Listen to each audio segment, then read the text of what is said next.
Hey there and welcome back to Dakota News Now. It is now time for another edition of Owning Your Outdoors, and joining me as always is Doug Schroeder from Lewis. And Doug, we're talking proven picks for this year. Yes, over the course of the year, seeing people in our garden centers, they're always asking me which plant they should plant, and then I always ask them, what time do you have to put into the planting care and maintenance, because if you don't have a lot of time, that makes the decision on what to plant a lot easier. And you were telling me that a lot of these have one thing in common, and that's they're easy to take care of. Easy to take care of, very little chance that you're going to kill them. They can take neglect and keep on going. So some great choices here for this year. So what are we starting off with? We are starting with portulaca. There is so many hybrid portulacas now that have such vibrant colors. This one here is called Mojave Yellow, and it's by proven winners. We have full sun, and that would just be full of blossoms today.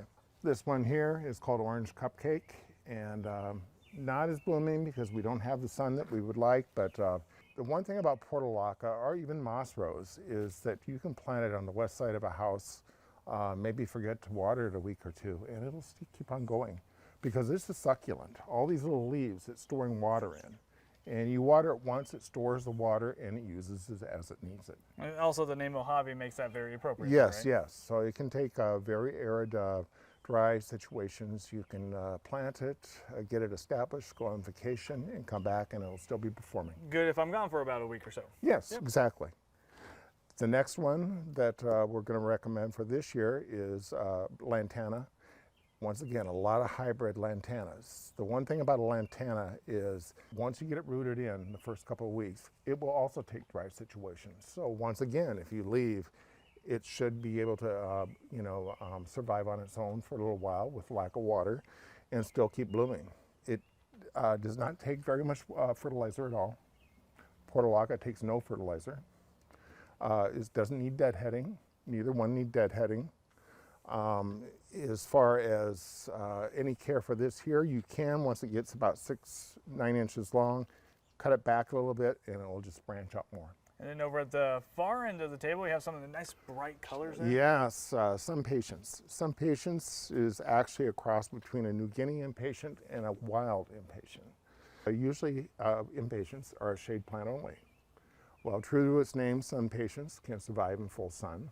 They can survive in part shade, up to 4 hours of sun, and they'll keep blooming and performing. Are these best on their own, or could you put them, say, in a pot and make them a thriller? Yes, yes. Any of them can be used as a thriller or even a mono. It could be. You can plant this in a container by itself and just let it be a solo act, and it will be beautiful and keep blooming. It blooms from spring to fall. The one thing I do recommend with these is they do like hot, humid. So don't rush into spring thinking I'm going to plant some patience. Wait till about the end of May and then plant them, and they'll be beautiful all summer long. Now's about the perfect time for that. Yes, perfect. All right, Doug, any other tips that we have? No, just wanted to come up with some ideas for everybody this year of low maintenance plants that are beautiful and that you can plant and let them go and enjoy your summer. I was going to say, great. That's great for, like we said, if you're going to be going on vacation. We're going to have all this information online at dakotanewsnow.com after the show. Doug, thank you for joining us, and make sure you stick around. We have Fastcast coming up next.